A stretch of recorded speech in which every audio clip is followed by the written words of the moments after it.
हमारा जो चैप्टर है वो है ज्योग्राफी का चैप्टर 1, जिसका नाम है रिसोर्सेज।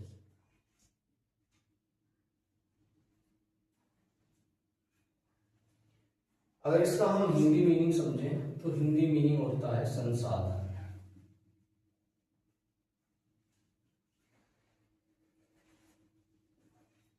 अब बात करते हैं रिसोर्सेज की डेफिनेशन की। Everything available in our environment which satisfy our need. Everything available in our environment which satisfy our needs। इस प्रकार हमारे वातावरण में उपस्थित कोई भी संसाधन जो हमारी जरूरत को पूरा करता है वो क्या कहलाता है? संसाधन कहलाता है। ऐसा कोई भी साधन जिससे हमारे जीवन की जरूरतें पूरी होती हैं क्या कहलाता है? रिसोर्स। अगर हम मोटे मोटे तौर पर देखें तो जैसे हमारा पास वाटर है, सोइल है, विंड है और एनिमल, तो ये सभी क्या है? रिसोर्सेज है। इसके लिए लेकिन एक कंडीशन है। रिसोर्सेज होने के लिए क्या कंडीशन है कि नंबर 1, टेक्निकली एक्सेसिबल होना चाहिए, अर्थात रिसोर्स के पास हमारी रिसोर्सेज को निकालने के लिए, उपयोग करने के लिए हमारे पास पर्याप्त टेक्नोलॉजी होनी चाहिए। नंबर 2, इकोनॉमिकल फीजिबल होना चाहिए, अर्थात इकोनॉमिकली हमें कोई लॉस नहीं होना चाहिए, तब वो हमारे नीड्स को सेटिस्फाई करेगा। तो ये 2 कंडीशन है, ठीक है। पहला क्या? टेक्निकली एक्सेसिबल होना चाहिए, अर्थात हमारे पास पूर्ण टेक्नोलॉजी होनी चाहिए। नंबर 2, इकोनॉमिकल फीजिबल होना चाहिए ताकि हमें लॉस ना हो, क्या हो? प्रॉफिट हो। और तीसरा है कल्चरल एक्सेप्टेबल होना चाहिए।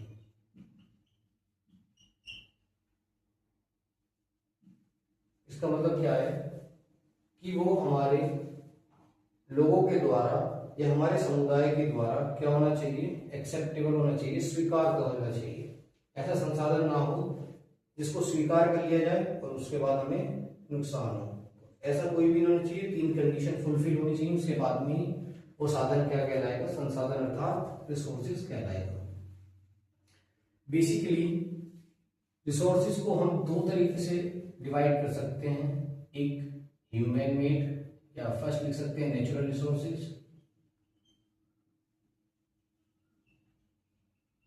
और number 2 human made resources.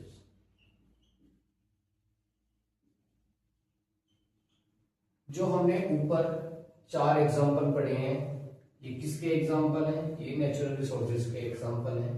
Human made में हमारी टेक्नोलॉजी आ जाएगी, ठीक है, और बिल्डिंग्स आ जाएंगी, ठीक है, और ट्रांसपोर्ट आ जाएगा। ये सब क्या है? ये सब ह्यूमन मेड रिसोर्सेज हैं। अब आगे हम देखते हैं classification of resources. Classification of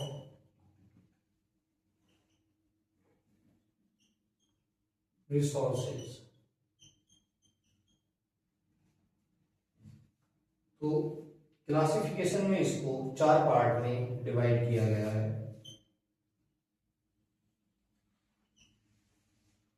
number 1, based on ownership, based on exhaustibility,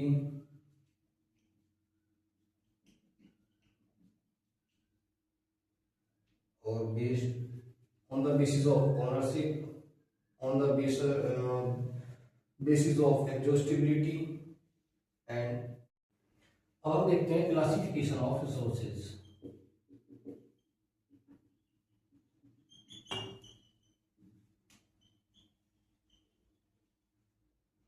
इसको जो बांटा गया है, चार तरीके से बांटा गया है।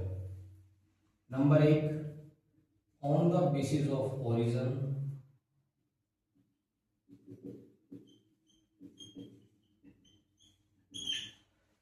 On the basis of origin. Number दो, on the basis of ownership.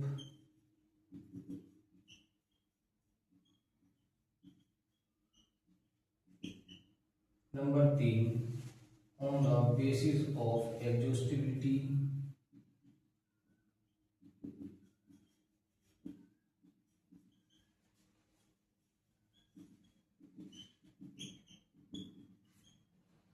Number चार, on the basis of development.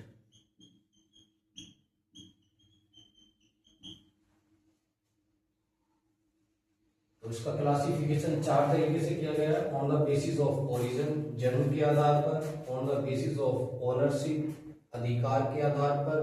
On the basis of exhaustibility, प्राप्ति के अधिकार पर।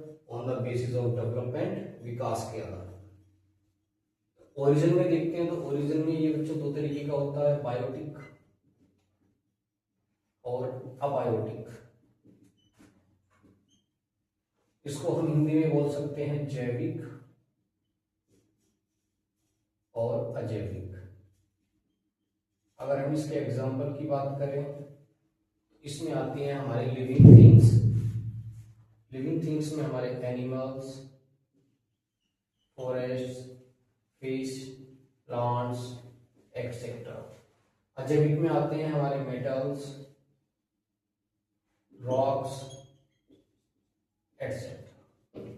On the basis of ownership, इसको जो है on the basis of ownership चार तरीके से बांटा गया है। नंबर एक इंडिविजुअल। इंडिविजुअल की बात करें, ऐसे रिसोर्सेज जो किसी एक व्यक्ति के अधिकार क्षेत्र में आते हैं उनको हम इंडिविजुअल रिसोर्सेज कहते हैं। जिसे इसको मान सकते हैं हम, अगर किसी व्यक्ति की खुद की कोई कंपनी है, चाहे वो फॉसिल फ्यूल की हो, गैस की हो, तो वो कंपनी क्या कहलाएगी? इंडिविजुअल कहलाएगी। नंबर दो, कम्युनिटी बेस्ड रिसोर्सेज। ऐसे रिसोर्सेज जिस पर पूरी कम्युनिटी का अधिकार होता है, ठीक है, तो उस ऐसे रिसोर्सेज को क्या कहलाता है? कम्युनिटी का मतलब होता है समुदाय, जिस पर पूरे समुदाय का अधिकार होता है। जैसे हमारे पॉन्ड्स हो गए, ठीक है, या विलेजेस में कुछ हॉस्पिटल्स होते हैं या लैंड होती है, तो इस तरीके के जो रिसोर्सेज होते हैं वो होते हैं कम्युनिटी रिसोर्सेज। इसके बाद में आता है नेशनल रिसोर्सेज। तो नेशनल रिसोर्सेज ऐसे रिसोर्सेज जिन पर किसी एक कंट्री का अधिकार होता है, ऐसे रिसोर्सेज क्या कहलाते हैं? नेशनल रिसोर्सेज कहलाते हैं। इसके बाद में आता है इंटरनेशनल रिसोर्सेज, अर्थात जिस पर पूरे विश्व का अधिकार होता है, ऐसे रिसोर्सेज क्या कहलाते हैं? हमारे इंटरनेशनल रिसोर्सेज कहलाते हैं। जैसे हमारे क्या हो जाएंगे? सी हो जाएंगे, ठीक है ना। इसके बाद पर आता है on the basis of exhaustibility. Exhaustibility के आधार पर हमारे पास है रिन्यूएबल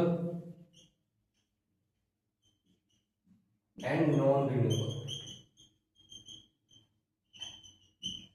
रिन्यूएबल जिनको हम दोबारा से रिन्यू, अर्थात एक बार उपयोग करने के बाद दोबारा भी उपयोग कर सकते हैं, जैसे विंड हो गया, ठीक है, सोलर एनर्जी हो गया, एटसेट्रा। नॉन रिन्यूएबल जिनको हम एक बार खर्च करने के बाद, उपयोग करने के बाद दोबारा प्राप्त नहीं कर सकते हैं, नॉन रिन्यूएबल, जैसे हमारे फॉसिल फ्यूल्स, ठीक है। इससे आगे बच्चों हम कल की क्लास में देखेंगे। Thank you.